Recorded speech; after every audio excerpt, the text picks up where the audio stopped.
Hi. I just came home from work and I'm filming this video, so we're gonna keep it kind of chill. Libraries feature in a lot of books for people of all ages. At some point we'll talk about ones for older kids, teens, and adults, but today we're going to talk about books for young readers. And kids who can't read yet. Picture books, basically.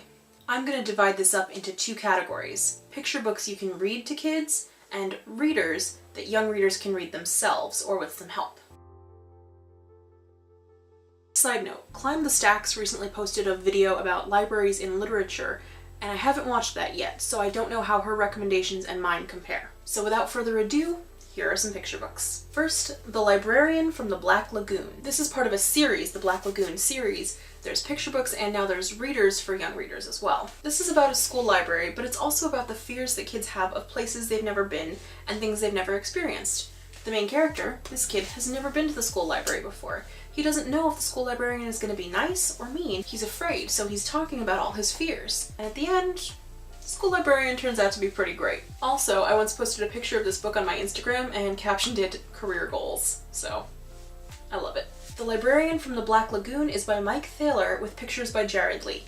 Should have told you that earlier. Next up is That Book Woman by Heather Henson with pictures by David Small. This book is set during the Great Depression in the mountains of Kentucky. This is the book woman. The main character, Cal, this boy right here, and his family live in the mountains in Kentucky during the Great Depression, and they're farmers, so it's the Great Depression, everybody's very poor. But the Great Depression was also the times of the WPA, the Works Progress Administration, and one of the projects was Packhorse Librarians, basically the bookmobiles of the 1930s.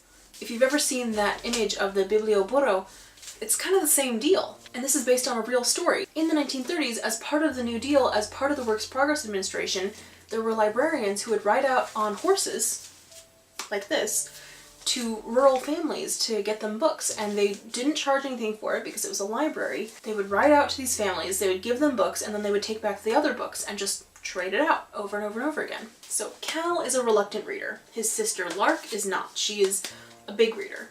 He doesn't see the value in books or in reading them.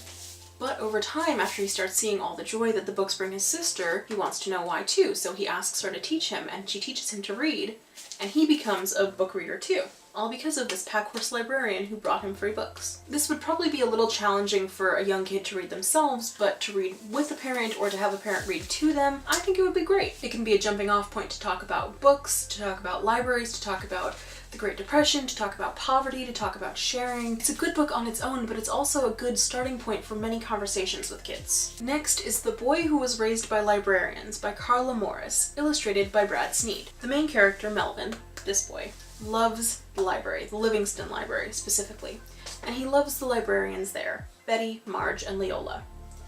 This book takes him from when he's really little and starts going to the library up through college. So it covers the times that he learned new words for the spelling bee from the library, and the time that he learned all the different bugs that he had found, the time that they helped him to organize and price his baseball card collection. It covers when he was in high school and got a part-time job there, and then when he goes off to college, and when he comes back at the very end of the book to be the newest Livingston librarian. It's such a good book. It's so sweet. I love it so much. Next we have Can I Bring Woolley to the Library, Ms. Reader? By Lois G. Grambling, illustrated by Judy Love. That's this book. That's Woolley. So it's about this little boy who's asking the librarian, can he bring his friend Woolley? And he talks about all the different things that Woolley could do there, like learning to write, and how he could help them, like when he would shelve for them, and all the ways that it could go wrong, like Woolley could get stuck and make a huge mess because he's a big woolly mammoth, but all the good things he could do, like be a nice little seat for the kids in the kids section. But in the end, you know, the boy realizes he shouldn't bring his woolly mammoth friend. His woolly mammoth friend would miss his family in the Arctic. But his woolly mammoth friend has another friend who's gonna come and visit.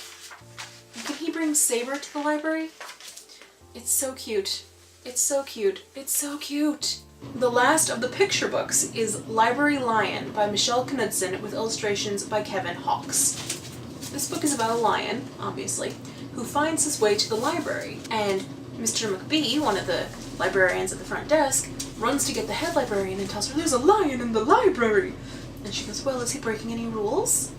And since he's not breaking any rules, she says the lion can stay. So the lion stays for story hour, and oh, the lion loves story hour. So he comes back for story hour, but he keeps coming earlier. And he helps people, and he helps Miss Merriweather dust things. And during story hour, he sits in story hour, and he lays on his side, and he lets kids sit on him. See, there's him helping around the library. There's even kids riding the lion.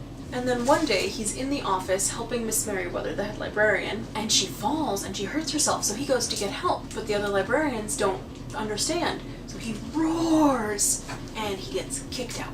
He can't stay if he's roaring in the library.